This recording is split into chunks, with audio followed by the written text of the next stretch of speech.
Shenzi gani hilo kaka kwenye pikipiki yangu?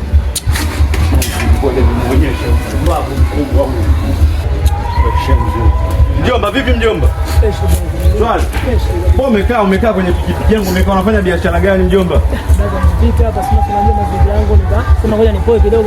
Sasa upoe ndio ukae kwenye pikipiki. Umekaa chini mjomba, unanichafulia pikipiki bwana. Sema ya maisha brother. Sema nini? Samani sema nimeelewa nini samani? Mshuka bwana, samani ya nini? Samani unakuja unanichafulia siti bwana. Sema nini brother? Maisha utafika. Sasa maisha utafika, usingefika bwana. Maisha ungefika ungekuja fika. Mdogo tu brother. Milioni 3 tumelala hapa. Milioni 3,600,000 mjomba. Mdogo ni?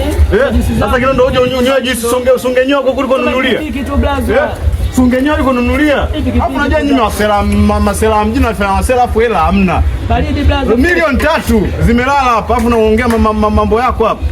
Hapo unajua mabisho ya mjini nyinyi mnajifanya mabisho afu hela hamna. Sasa umekuja umekaa kwenye pikipiki. Sehemu zote za kunywea unakuja ukaa kwenye pikipiki ili watu wakipita wajue pikipiki yako kumbe achonanga. Sawa brother, samani sana. Samani nini bwana? Wewe umekuja umekaa unaelewa. Alafu tena unashika kabisa. Ili mtu akipita ajue pikipiki yako. Bwana, heshimu vitu vya watu bwana.